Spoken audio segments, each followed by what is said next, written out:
very surprised. This thing, this doesn't seem very loud right now.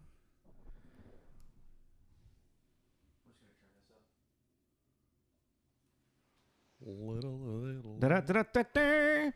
It's also like my wave pickup isn't getting a lot. I'm used to seeing my wave pickup make up like half of my wavelength, and yours is just like really down here. Because I use my voice. Is that what you're leading us in with? I don't fucking know. Well, what did you want to say? I have a thing about the Equalizer series that I didn't know existed.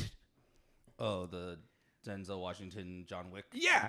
Yeah. No, like I'm sitting there, I'm like watching this trailer, and I'm like, this kind of looks like Denzel Washington, John Wick stuff. That's interesting. And then I see Equalizer 3. I'm like, it's the fucking third one? Yeah, I didn't know. When did the other ones come out? When did they start coming out? I don't fucking remember. Like, I just find it amusing. I'm just sitting there, I'm like, wow, they're like leaning really hard on this John Wick kind of knockoff thing. And then I see that it's a third one. I'm like, oh, they've been doing it for a minute. The first one was in 2014. 2014? Okay. Mm-hmm. When did the first John Wick come out? Because what if John Wick's a rip-off of those? But it has like a John Wick / Taken like vibe to it. 2014. They both came out in 2014? Mm-hmm. Interesting. Well, with it being Denzel, it gives me a Man on Fire vibe. Yeah, that too, yeah. But it's like, it's like, what's it, like Taken, like, there's like, I'm a man that has a very particular set of skills type thing. What do you mean about it? It's like that genre just like kind of like all of a sudden became like super pop. I guess it's always kind of been around, but it's just. I think what it is now, correct me if I'm wrong, I think what it is now is that they've always really been around, but these ones, this era of them, they're really serious. Yeah. They're not the 90s, 80s, like almost like goofy, like kind of vibe. Like almost still like buddy cop type thing. Yeah, like buddy cop. It's like, no, it's like, Man on Fire, he sticks a grenade up the guy's ass. Yeah. You know what I mean? Like, I have a particular set of skills. I will find you, and I will kill you. I like to tinkle in my pants. All right, This is Tommy. This is Jacob. This is Tommy Jacob's mixtape.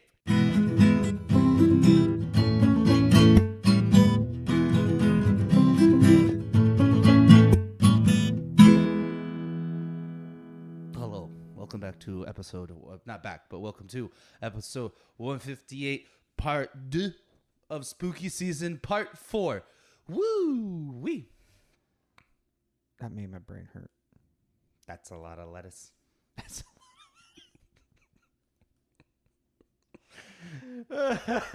Hey guys, that is the most obscure Jim Carrey quote on I could possibly have used. Woo-wee. That's a lot of lettuce. Oh, side tangent. I was watching Ace Ventura: When Nature Calls Us. I fell asleep last night. That's the second one, right? Yeah. And it's just so weird how fucking weird of a departure. That's a weird movie. Like went from like the kind of like weirdly groundedness of the first one to the bonkers story of the second one. Well, even what you're saying too about the groundedness of the first one. It's about a dude trying to find a kidnapped dolphin. Yeah, but it's still like there's like it's while solving a murder. It's because it's about a murder. Anywho, all right. So today, Guano. That sounds so familiar. Bat droppings. Oh. So today, Lovely Room of Death. We are reviewing The Cell. The Cell. I was like, wait a second. Actually, yesterday I was in the middle of watching it. I'm like, I'm watching the right movie, right? I just knew because this is one of my partner's favorite movies. Fair. So she was excited. Do you want to give us a quick synopsis of what the movie is? Yes. So it's a psychological thriller. What is she called? A child therapist. I almost said something different. Child psychologist. Yeah, child psychologist. Oh, yeah, okay. What'd you write down? A psychiatrist goes into the mind of a comatose serial killer to find his latest victim before it's too late. Yeah. Which, interestingly enough, as I was watching this, the whole thing about this, like the actual story of it, of this being like more like kind of strangely like a cop drama. Like it's like a ticking time bomb. Like they have to find the girl before she dies. Like it always registered with me, but it never really like registered that that's what this movie is about in another sense. I think it's also because of the fact it's so visually distracting that you do kind of forget. Exactly. It's like this movie lives in two worlds. Quite literally. Yeah. Yeah. So it's an interesting. It's a very interesting watch. It I can't is. believe that this came. Oh, let's go into when it came out. This came out August 18th, 2000. I didn't realize it was that old. Mm-hmm. I used to own this on VHS, Oh, and I watched it in my bedroom all the time. I don't know why I had specified my bedroom, but because I thought I was cool having a TV and a VHS and a VCR player in my bedroom because, you know, at that time that wasn't really a regular thing. So there we go. Justified my weird statements. I'm not old. You're old. And that was the cool thing in my time. Did you see that? I thought I sent it to you. Brad Pitt talking about being old at some event. No. I would love to watch that though. But just at the end of it, he goes, "Well, it's talking about like, you know, I don't like doing night shoots anymore. If there's a stunt that I don't want to do, I'm more than happy to give it to the younger." Yeah. But at the end, he's like, "I'm so old, I can no longer remember the first rule of Fight Club." It's just like it's kind of like that. I don't know why I told you that. And We're really sidetracked today. I got something in my eye too. Yeah, so. I can tell. You want to take a minute? Yeah, I got 1 second. Be right back.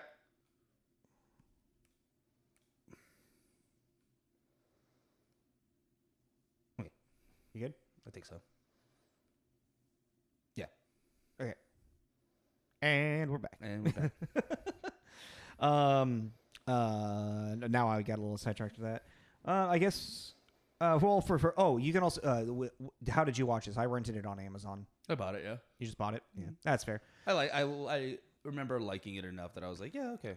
I don't know if I'll ever watch it really again, unless it's on TV type thing. I have it on the background, like if I was doing like computer stuff. It's a weird movie to put on the background. The visuals.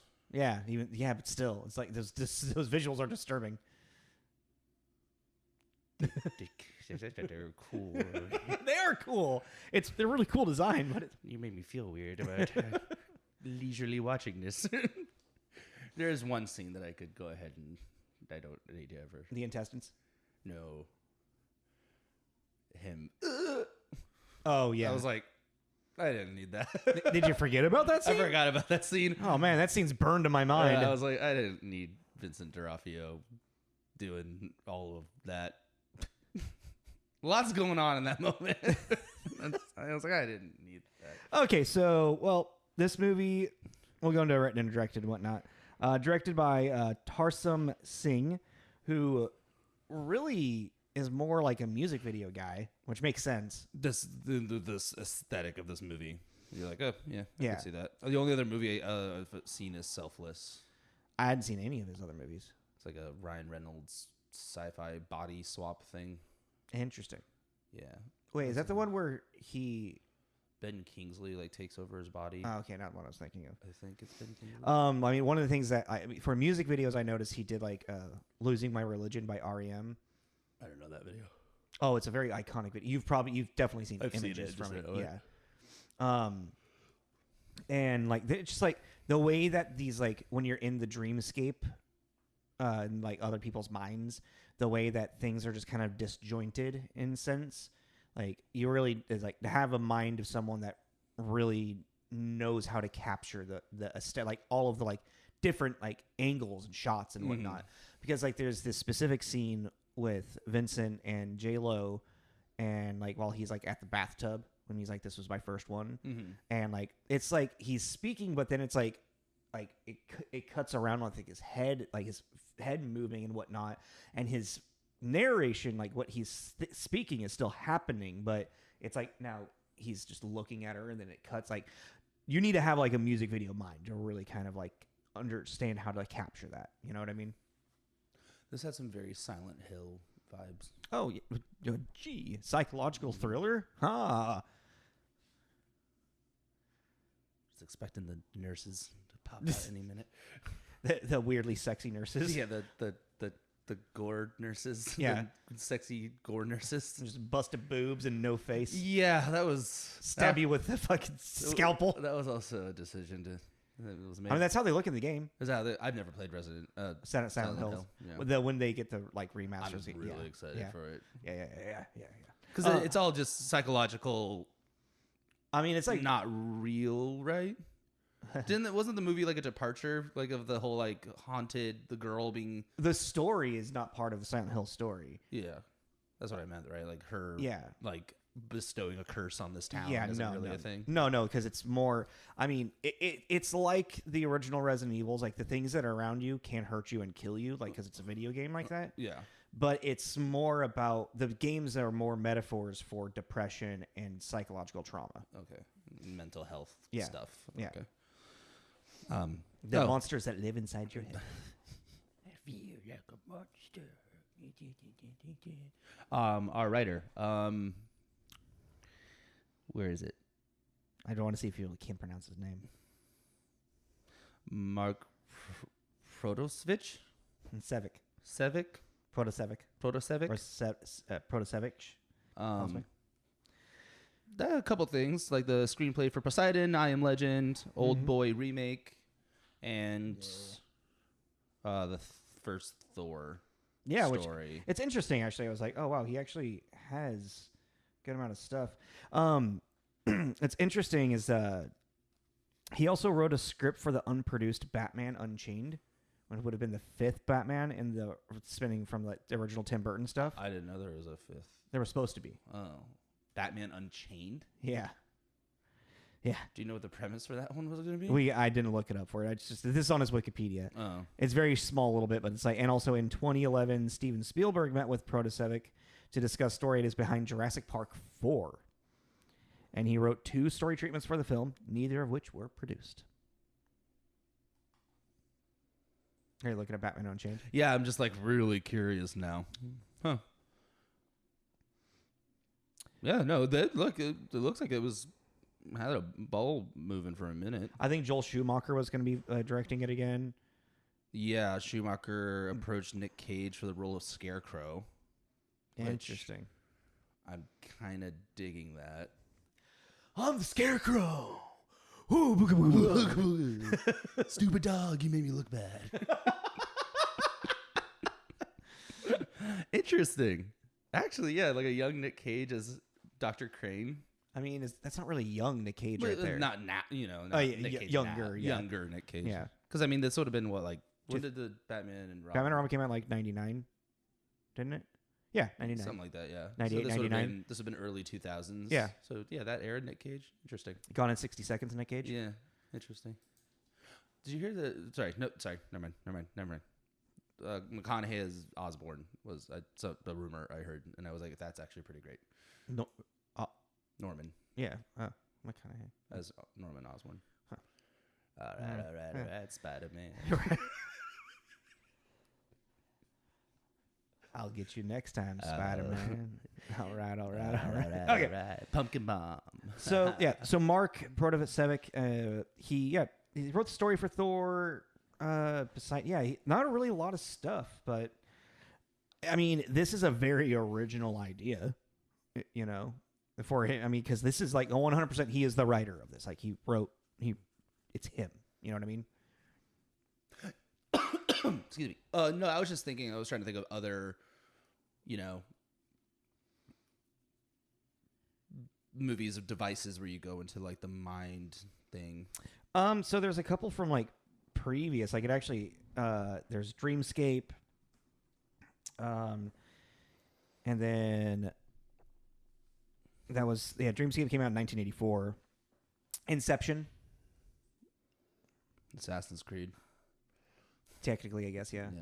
I'm just thinking of like a plot, What's really interesting is like what we're doing right now is we're in our spooky season, and this is like for like a Halloween block. And even though that this is like a psychological like thriller horror type movie, I don't associate this type of psychological thriller horror with Halloween specific spooky season type I would thing, only disagree with you because of the visual aspect to it and the horror inside the mind of his.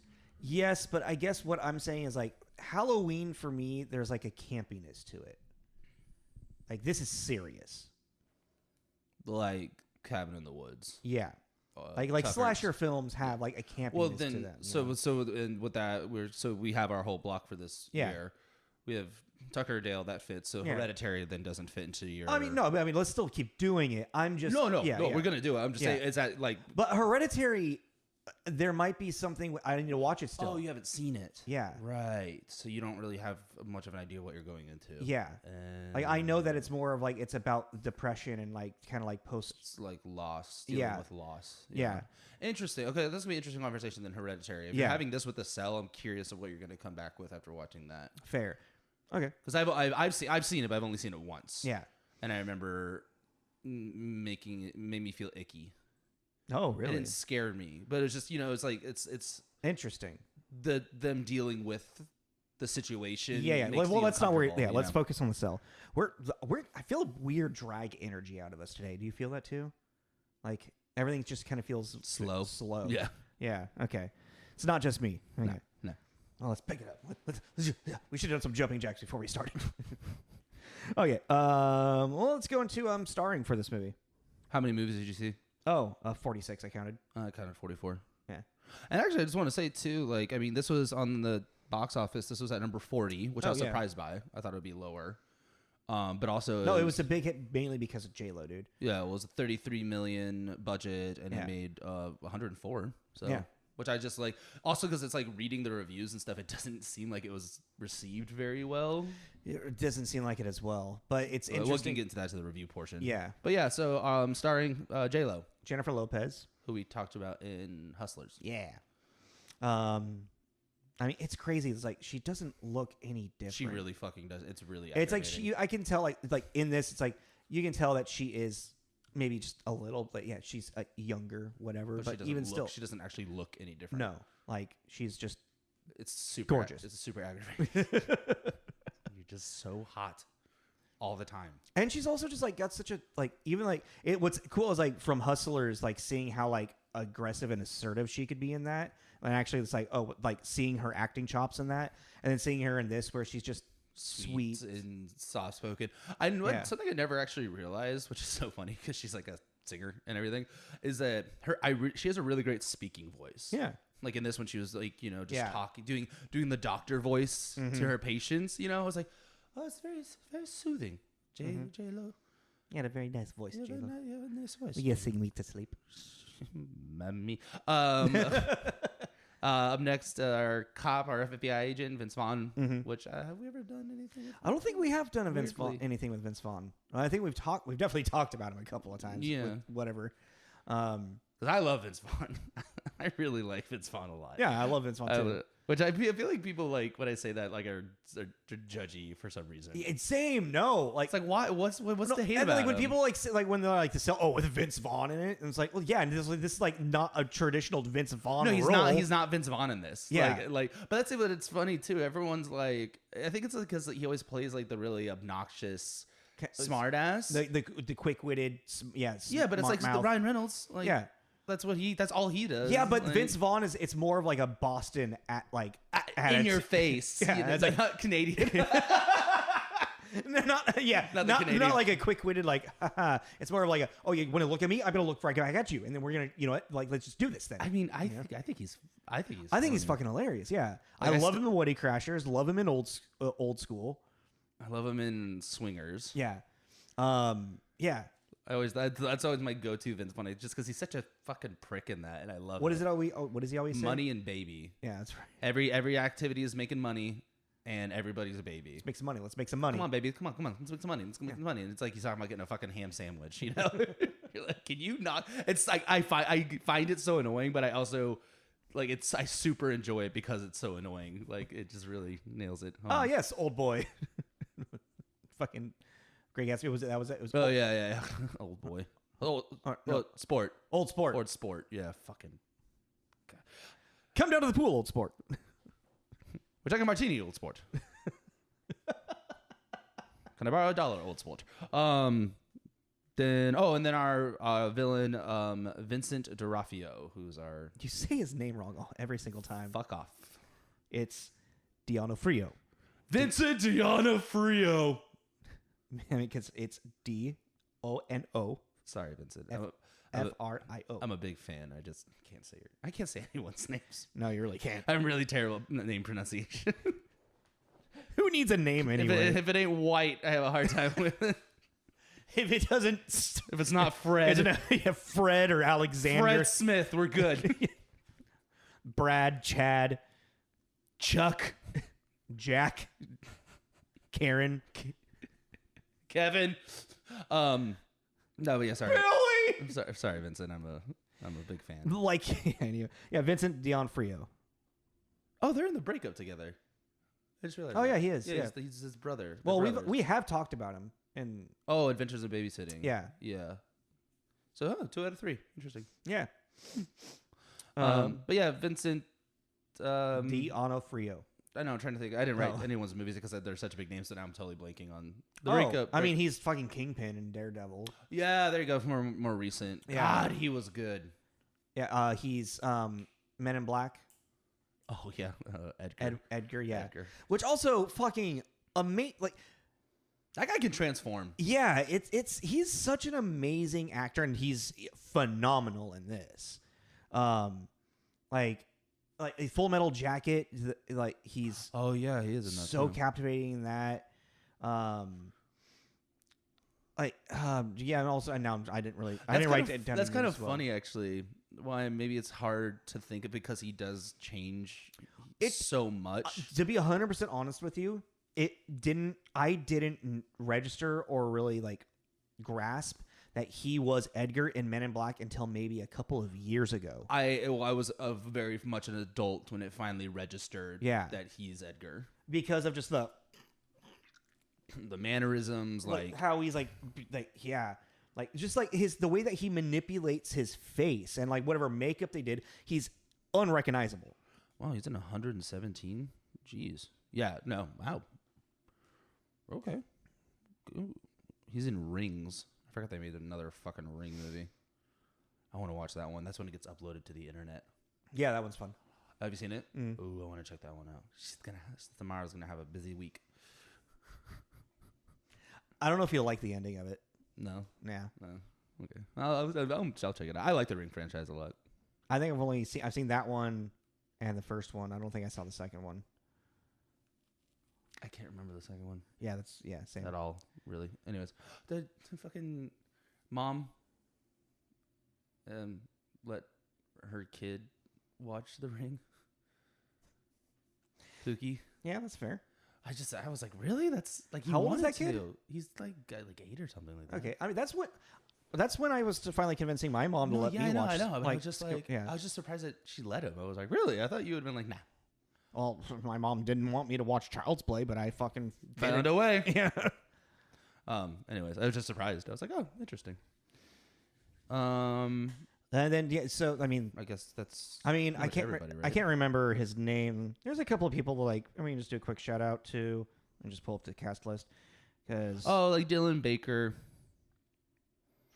Who's the other doctor? yeah, Dylan who recognizable face. The quick thing, he was Dr. Connor in the Tobey Maguire Spider-Man. He was going to be Lizard. Yeah, he was going to be Lizard, and then also there's Dean Norris who he plays the DEA agent, stepbrother or brother-in-law in Breaking Bad. Oh yeah, Mariana Jean Baptiste. She was in a show for a long time. Oh, Without a Trace. Yeah, that was her show. So yeah, I mean, there's a couple, recognizable people. Yeah, throughout the movie. But and like definitely like important roles, but they're not the leads type thing. Yeah. Like you really focus a lot. Like this is like screen time is like 80% J-Lo, Vincent, and Vaughn. Yeah. I just realized that they both have like almost the same name. Vincent. Vincent. Vincent Valentine. Huh. That's interesting. And then a dog named Valentine. Well, I don't know what the dog's real name is though. The fuck are you talking about? He's a dog in this. Oh yeah. Okay. Which also, I mean, my mind is spiraling right now. Okay. Should we go into reviews? Yes. do the numbers. Give us the numbers. 1, 2, 3, Get fucked. 7. Get fucked. Okay, so IMDb, it's got a 6.4, and Rotten Tomatoes had a 45% tomato meter reading and a 57 audience score. So mid-tier ish. I always find it interesting when like IMDb is just different, like with one of those, and then different when it's higher. Like generally, it's lower than something is like it's yeah, you know what I mean? Yeah. Okay, critic reviews for The Cell. There are 8 positive, 12 mixed, and 12 negative. 100 out of 100 from Roger Ebert at Chicago Sun-Times. It's one of the best films of the year. Yeah, which blows my mind that Roger Ebert is like... Yeah, I was really... But I didn't... I just said that... I thought that one was funny just because it was... It's great! One of the best films of the year! They did it! But no, 70 out of 100. Peter Travers at the Rolling Stone. What's his name, the director? Tarsem. Tarsem uses a dramatically shallow plot to create a dream world densely packed with images of beauty and terror that cling to the memory even if you don't want them to.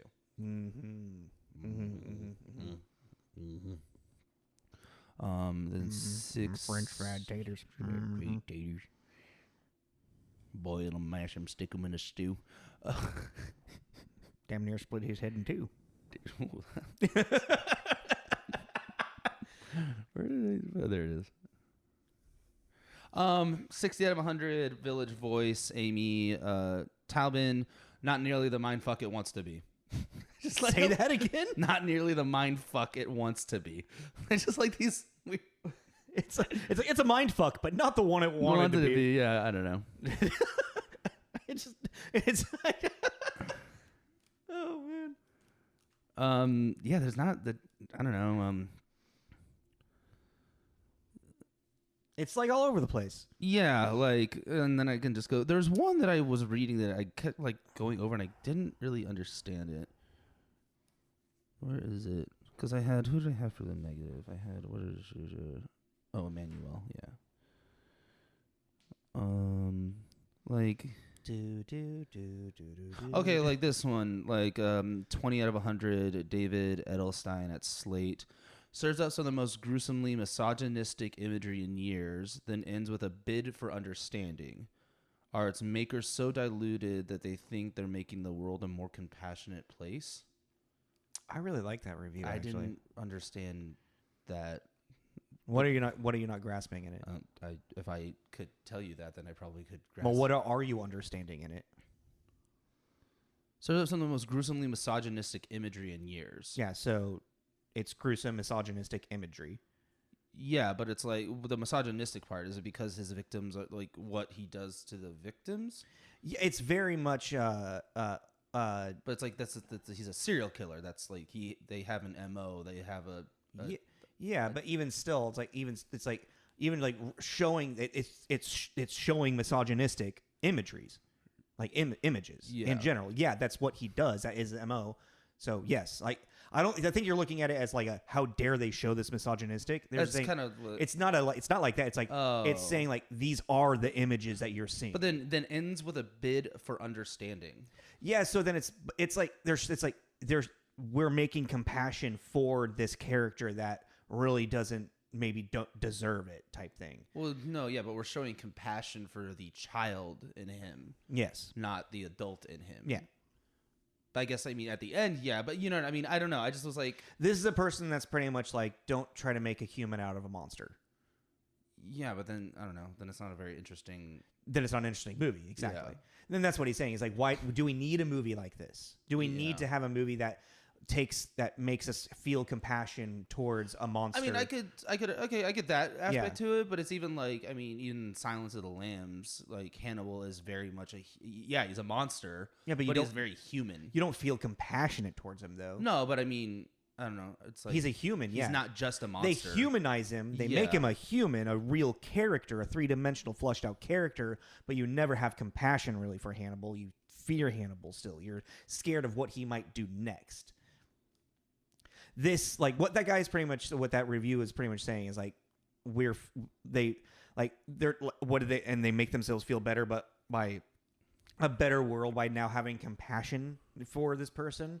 It's like, what is, do you get more about what it's saying? Yeah. Okay. I just don't. I don't know. I like that review because it's questioning the themes and the like motives of the movie itself, as opposed to just like getting lost in what the imagery of what this movie is. Does that make sense? Yeah.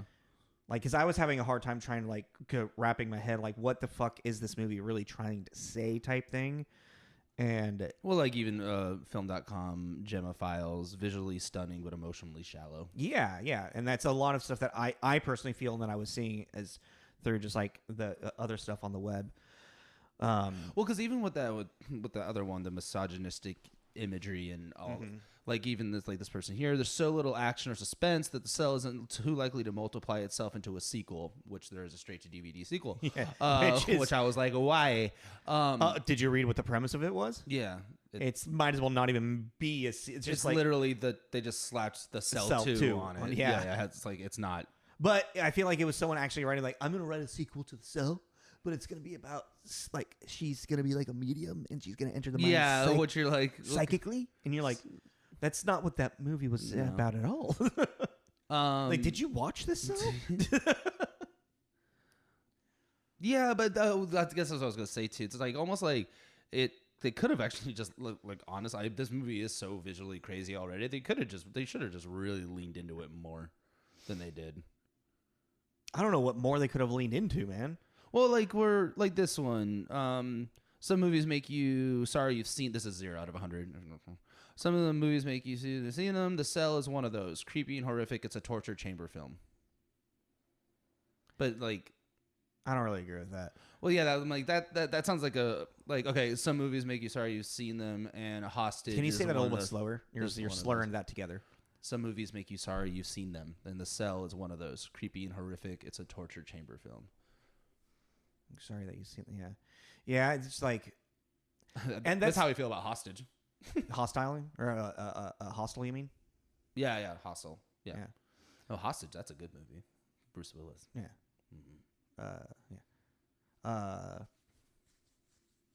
That person kind of like, I feel like they probably share the same sentiment of like the misogynistic imagery, like finding compassion, like by finding the compassion, it's as if they're trying to say that we live in a better world, but you feel like a better person, blah blah blah. Because it's like, if you appreciate like not even gothic, I don't like, what would you describe like H.R. Geiger's aesthetic as an artist? Gothic. Yeah, but it's like, it's more than, it's almost like there's like a bondage thing to it as well. And almost like a lot of the time like organic. Yeah. Like horror too. Yeah. Like body horror. Yeah.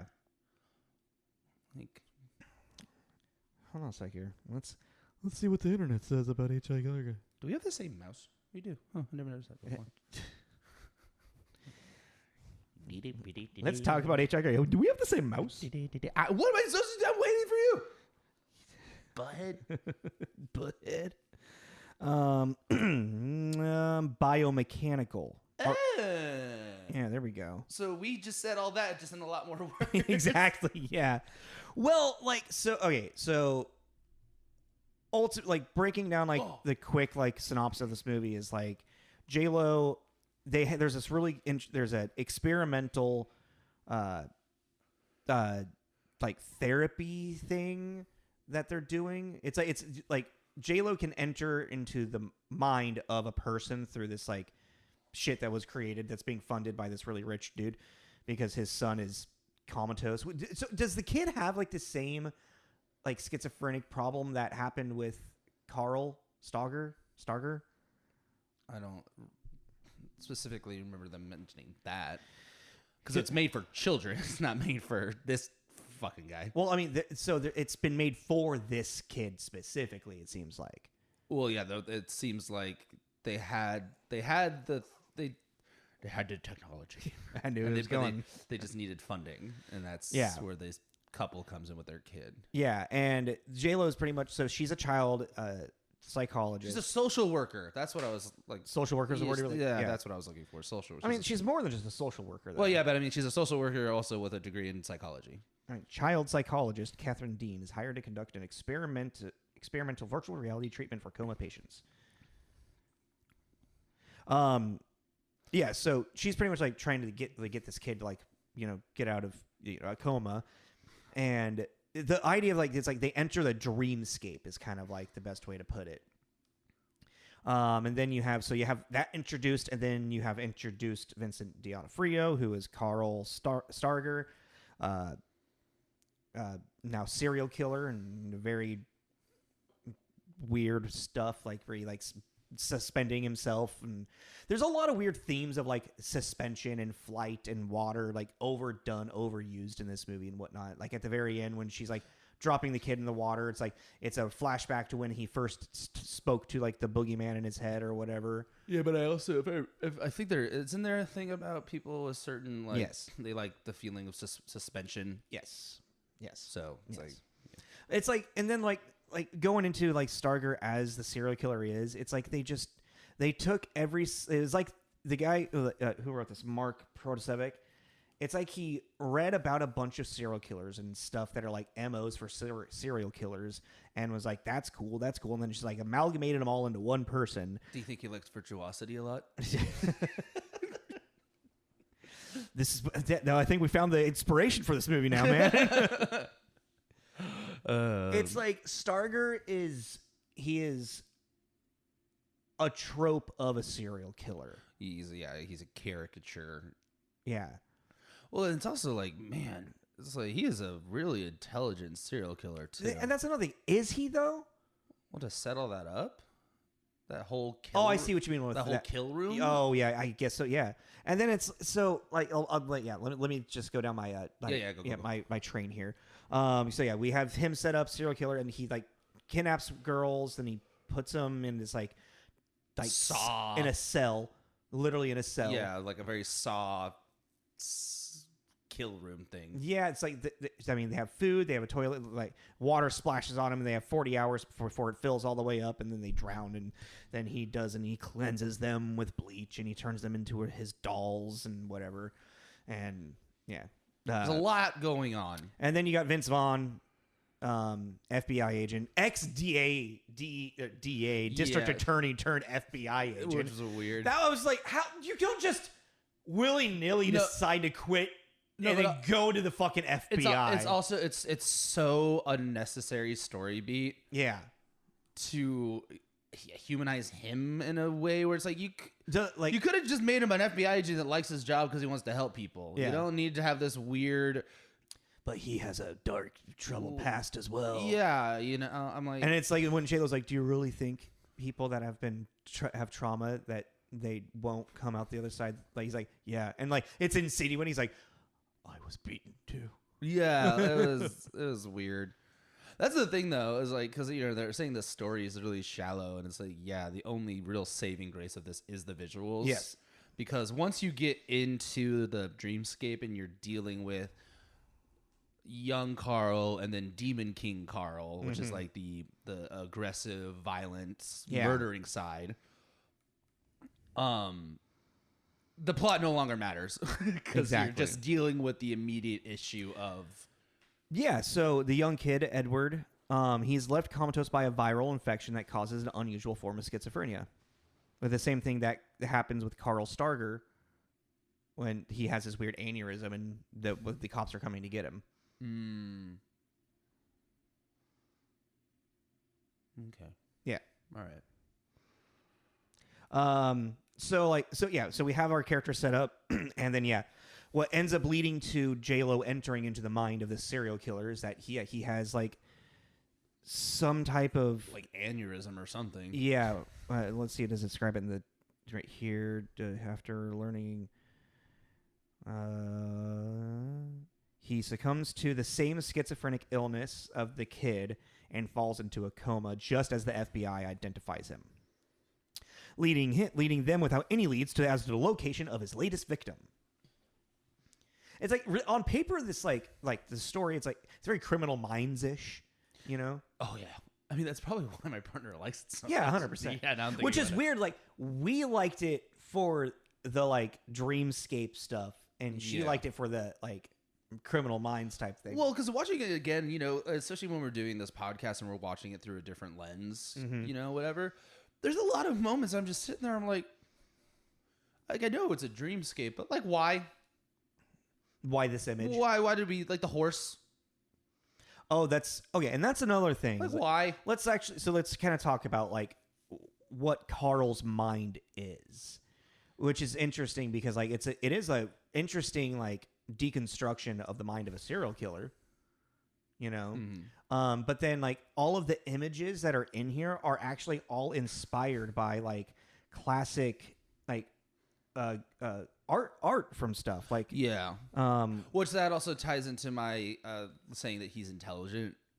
yeah, so and which then again kind of like allude like then we're pulling into that trope of like serial killers are more intelligent than the average human, you know, and his obsession with medieval torture, medieval art, like in his house, like all of a sudden it's like his like ceiling or what his like bedroom or whatever attic was like plastered with all of these different like image, and it's just like it's so over the top tropey. It's a 2000 serial killer movie. Yeah, it's like and like for its time, interestingly inventive in a way of like making this a serial killer movie, not just about like not like another Silence of the Lambs type thing. You know? That's what I was gonna say. Like this might come off as blasphemous, but I think you'll understand what I mean.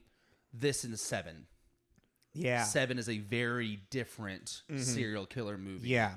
Where, you know, he's making all these elaborate traps Yes. and stuff. It's very, that Cell is actually, like, had that epiphany. They're very close in DNA and the way they're handling the serial killer. Like you said, Silence of the Lambs, that's a phenomenal movie. But it's like, the big thing is you have Hannibal and you're talking to him about this other guy that is just, yes, he's kidnapping and killing people, but he's keeping them in a well in his basement. It's not this over elaborate jigsaw pulling the string kind of thing, you know? Well, and like the visuals of this movie. So like, yeah, that horse, that's a painting or something, or I forget what it was. Oh, that's right. I was looking that up. The aesthetic is that fucking... A scene in which a horse is split into sections by falling glass panels was inspired by the works of British artist Damien Hirst. So, I mean, there's and then like the, when Vince Vaughn shows up and the three women, that's inspired by an old like classic painting as well. Where is it? Dawn by Norwegian painter Odd Nerdrum. A lot of just like the character design for Carl's like Demon King in his head is very much H.R. Geiger inspired. I gotta say, whoever was the costume designer, like, fucking... I mean, this was nominated for best costume and makeup. Like, yeah. Like, even, like, you know, when he has the horns and it's his hair. And I was just like, this is just really... But that's even a lot of the reviews. I was kind of trying to casually look for it, but... This is a 2-hour-long music video without music. Yeah, that's kind of what it's hour 45. But you know what I mean. Yeah. But like this is like the aesthetic of 9 Inch Nails. Yeah. Tool music videos. Marilyn Manson. Yep. Like I mean that's old Marilyn Manson. Like that's all actually kind of written in here for artistic influences. Tarsem, who began his career directing music videos such as En Vogue's music videos, En Vogue's Hold On and R.E.M's Losing My Religion, drew upon such imagery for Starger's dream sequences. In particular, he was influenced by videos directed by Mark Romanek, such as Closer and The Perfect Drug by Nine Inch Nails, and Bedtime Story by Madonna, and mini videos that Floria Sigismondi directed for Marilyn Manson. Oh. Yeah. So yeah. Yes. You were on the right track. I mean, I'm not angry about it, but there's also a really unnecessary shot of J-Lo's butt. Are you talking about when she's smoking the joint in the fridge? In the fridge. It was just and that's like that. It just goes into the shallowness of the plot to me thing, where you're just kind of like this is that is the butt scene. Vince Vaughn's butt scene is the DA thing, where you're like, why? Oh, I see what you You mean. know, you're just like, why? Yeah. Just why? Like, I mean, not J-Lo, great butt, cool, good for you. But it's like, you know, why? It's like the producers were like, we got to get J-Lo's ass. We got to get her butt in here, man. Like, it's like, that's what women do is just hang out in their underwear smoking joints. Oh, that's funny. I'm looking down the reviews again. LA Weekly, Jennifer Lopez's butt. Alas, the moment is over all too soon. The movie sadly is not. That's a funny one. Yeah, I love how it was just so casual to objectify women in the 2000s. Fucking A, dude. Yeah, like, so I was trying to like think about like what's the whole like think Carl's whole thing, like why is he this type of serial killer? And like as he's like describing, like they're like he treats these women as dolls, and like he has like this like weird doll fetish, like not fetish, I guess, like set up like in his basement where like he's like played like what's the word I'm looking for?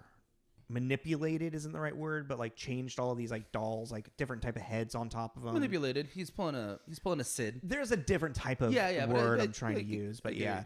And it kind of like it dawned on me. It's like, oh, okay, so this is the serial killer that treats his victims. He wants to turn them into dolls because when you enter his psyche, you find out that his dad used to beat him in general, but then there's one specific core memory of him playing with dolls, and his dad beat him and then burned him with the iron, you know, calling him, he's like, if you want to be a woman, I can make you a fucking woman, and all this shit, like all that really abusive stuff. And just like when he's like, whatever woman's in the house, and he's like, that's not your fucking mom. And then like starts opening her legs and taking the kid and like pointing at her, like, and it's like you can just, it's like he's probably yelling like, you didn't fucking come out of that. Like, Jesus Christ. Very, very sick in the head abuse type shit that he experienced. And it's like, oh, so he captures and kills these women because he was denied this part of his life as like wanting to play with dolls type thing. You see what I'm saying? Yeah, no, you're describing his MO basically. Yeah. Mm-hmm. And I guess that goes back to the bid for acceptance, or what was it? Are you talking about that review? Yeah, the bid for understanding. Yeah. That's the bid for understanding. But it just like, it does kind of, I mean, it makes that's what makes this story interesting is understanding, like, oh, that's how he became that person. Well, yeah. Well, I just think then ends with the bid for understanding. I just thought it was a weird way of putting it, mainly because of the fact that J-Lo just puts him out of his misery. Yeah.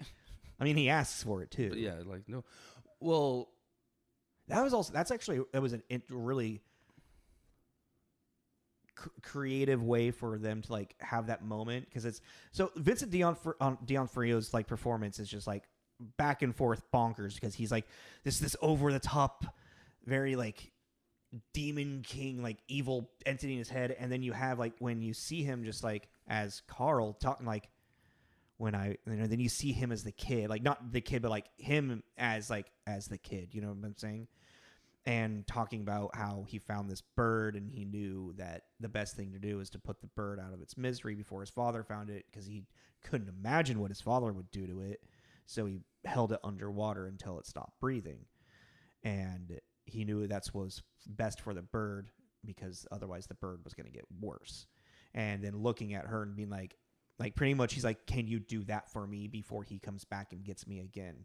So even like this Demon King is kind of like this example and a metaphor for his father as well, that he's trying to escape. Well, that's what I was trying to get to, like with the whole bid for understanding bit, like too, like that's like makes it interesting, because it's also like someone can totally be born and have psychopathic tendencies and have schizophrenia and all these other things, but it's like a lot of the time it is a nature versus nurture conversation of what was done to, you know, the predator was once the victim a lot of the time in these situations, because the way that psychologically scars someone and like it rewires you. You know, trauma can rewire you, and you know, a good concussion can rewire you. You know, like a good concussion. And yeah, what was I? Yeah, I don't know. I just think it's the you kind of need that because I don't want to go back to this, but then you have the Silence of the Lambs thing where you don't really know what. At least when that came out, you don't know Hannibal's reasoning for why he is the way he is. Yeah. But I don't know. I just think it's like, yeah, you kind of, if he didn't have, it's weird to talk about. Like, it's almost like this weird redemption arc for him, but it's like not because he never, like, it's more of like, what. And I think that's what the person's like is trying to say is that it feels like it's supposed to be some weird redemption arc, and it kind of does that. But it's more of like a putting out of misery. He's aware that what he's doing is wrong, but he can't control it. Yeah, he's not delusional. He's a killer. Yeah, it's like he's an addict. He's he literally can't. And he's not under some like idea of like greater power is I'm doing this for God or I'm doing this for it's like it's literally just an addiction basically. It's a compulsion. It's a compulsion. Yeah. That he can't that he can't stop. So that understanding understanding that is that's him asking J-Lo like just put me out of my misery like is the best thing for everyone. After she goes all fucking Halle Berry on his ass. All fucking Xena J-Lo warrior. Yeah. Fucks that dude up. That lizard man. Yeah. Yeah. I'm sorry. I'm just thinking about like all of his like demon looks are just so cool. Yeah, the aesthetic is crazy. Cool. Even the Pope one, like the King Pope one, they even changed his teeth so he had teeny tiny little chiclet it's so teeth. unsettling. Oh, it was so good. He's all ooh. Yeah. Oh God, he was so good. Well, that's what's great. That's another thing too. It's like for this movie, for Vincent specifically, he has the real world serial killer him who's awkward and quiet and like this level of shame because of the fact he knows what he's doing is wrong and all that. And then you have these other inside his mind versions where he completely and granted the costumes 1,000% help with that, believing that this is other deep-seated part of his mind. Well, I mean, these are probably all different like types of like personalities that live inside of his head. Yeah, they're all schizophrenic. They're all and it's also this is kind of like another thing is like I feel like this whole thing of him being like this serial killer is that it kind of now that looking back on it with our knowledge is like you mean in the community of mental understanding. Yeah, it's like it kind of like it puts a bad rap on like anybody who is schizophrenic has these demons inside them. Yeah. Which is that's but I think that people like you said in 2023 it's using schizophrenia as a plot device as opposed like it's not understanding it doesn't take the understanding of what schizophrenia actually is and builds upon it. It's like, oh, well, he's schizophrenic. He's crazy because he's schizophrenic. Yeah, exactly. Yeah. It's contrived or not contrived, but like no, totally. And it's not. Yeah. I mean, this is not. This might. Which is what makes this script itself pretty shallow. Well, yeah, but you also have to keep in mind this movie is 23 years old. Yeah, but even still, for like still kind of shallow for even just that. Yeah, I guess so. Because it's like you didn't have to even do any of that. Yeah. Like, John Doe doesn't. Yeah. They don't ever talk about his mental like illness or anything like that. Yeah. He's just doing it for God. Like a good Christian. Like a good American Christian. Good American Christian. Killing people in her. What's in the box? Chopping off ladies' heads and putting them in boxes. Like Jesus. What would Jesus do? Cut off that lady's head and put it in a box? Pretty sure. I saw him do it once. I haven't read the whole book, but I haven't read the whole book. Sure, there's something the Bible. In there. I'm sure there's something about that in there. Okay. That feels like more Old Testament status. All right. What are we at? We're like 54. Okay.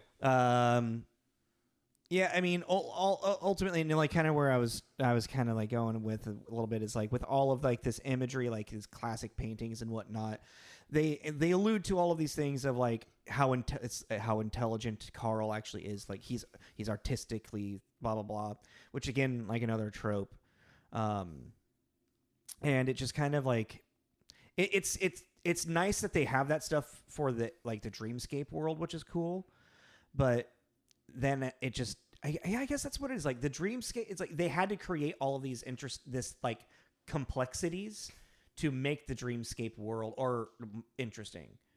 Well, yeah, because it's like if you were to take, which is it's a huge factor of the movie, but if you take out the idea of this machine that lets you go into the psyches of other people and even bring them into your own, this is a really bad episode of Criminal Minds. Yeah, because like the whole thing that it's like the story of this movie is Vince Vaughn trying to save this girl. Yeah, and the unfortunate thing of all of a sudden the serial killer goes comatose, and it's like, well, we have 40 hours to pretty much save this girl. Like we need to fucking figure out. And the doctor's like, well, there's no way to do that.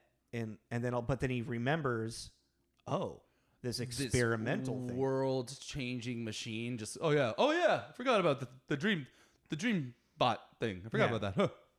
This crazy thing that's it's like an experimental it's an experimental thing. So it may not be at the forefront of his mind. I don't know. I feel like if you're in that world, that's a pretty big fucking deal. Well, he's not in that.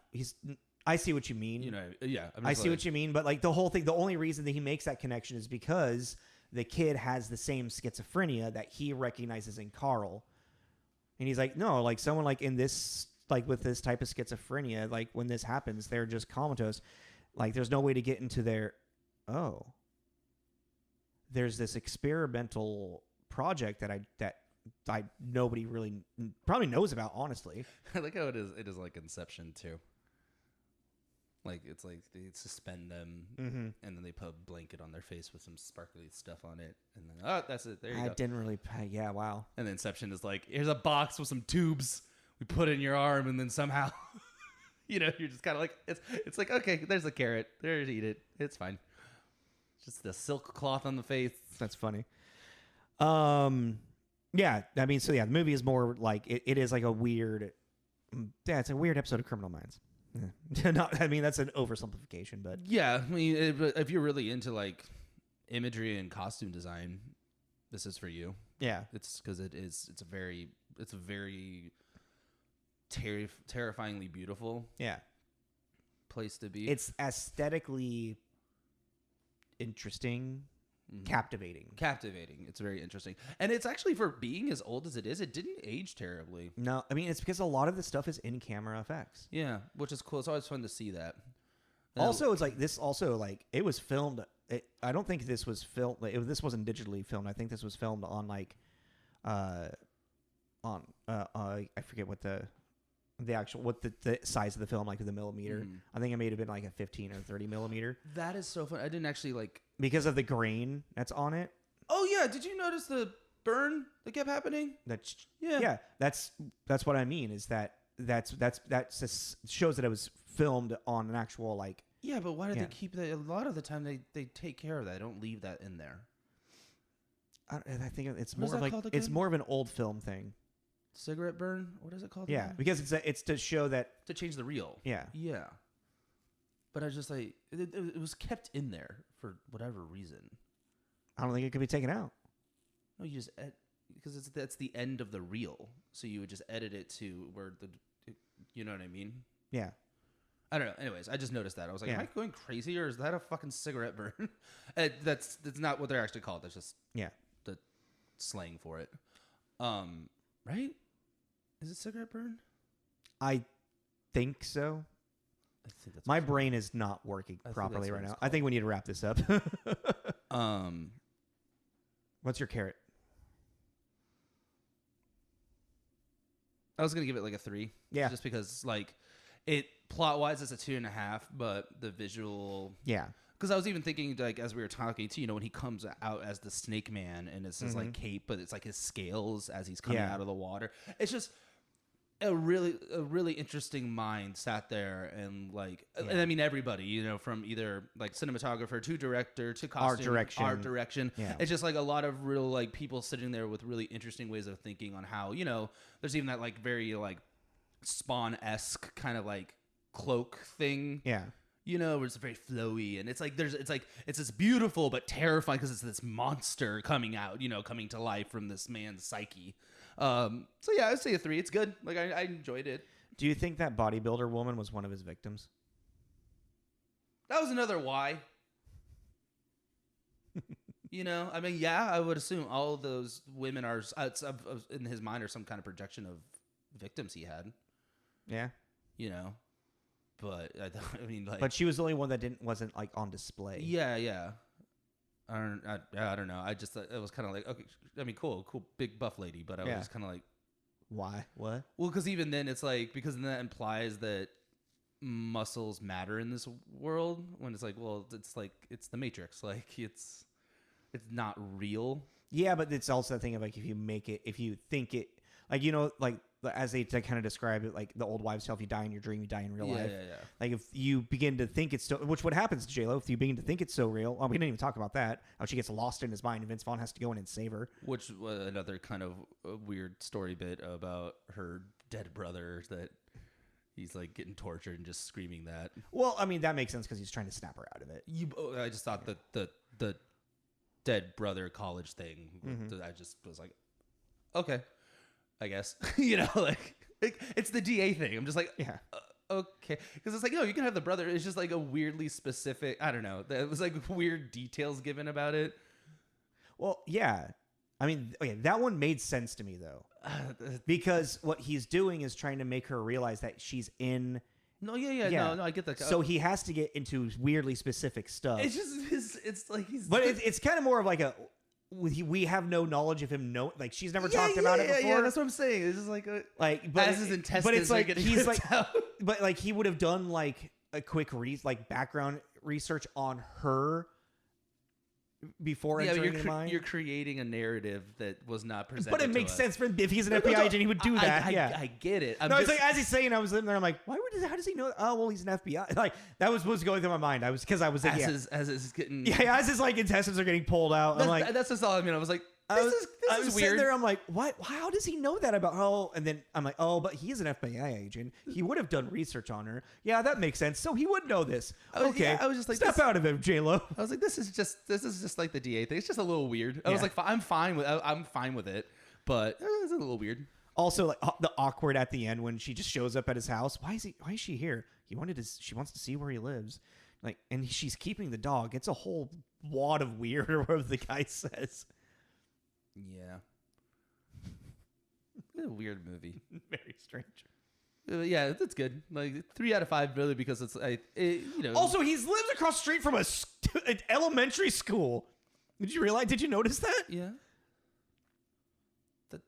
I just find that kids aren't his bag. Yeah, I know, but that's not what he wants. It's just fucking funny. It's also the lost childhood he never had, so he gets to watch the kids play. Like Michael Jackson. Statistically, what are the chances you've met a serial killer? Do you know of like the? There is actually a statistic but I'm not sure. I mean, one of us could be the serial killer. Dun dun dun! What a twist. So what did we decide? 3. Yeah. Putting it down in the record book. 3 out of 5. Carrots. We did it. We did a movie. Thank you for listening, everyone. We reviewed a movie, guys. We did it again. we fucking did it again. But yeah, next week we're going to be doing one of my personal favorites, Tucker and Dale versus Dale and Tucker. Tucker and Dale. Dale and Tucker. Tucker and Dale versus Evil is a like horror comedy. Yeah. Takes place at a cabin in the woods. So yeah, we're gonna do that next. That's got to be in my top 10 like spooky season movies. I love that movie. It's fun. I've only watched it like 1.5 times. I want to say. I swear. It's got a good cast too. Yeah, it's got a good cast. It's good. Alan Tudyk. Mm-hmm. I love Alan Tudyk. But yeah, so like, subscribe, all that kind of stuff. Follow us on Instagram. There is a link for Linktree where you can find all the places that we post the episodes. Yes. Video on YouTube, and then audio and everything else, so you can listen or watch. I think that's it. We're gonna go have dinner. Yay. This is Tommy. This is This is Tommy and Jacob's mixtape. Later, guys. Bye.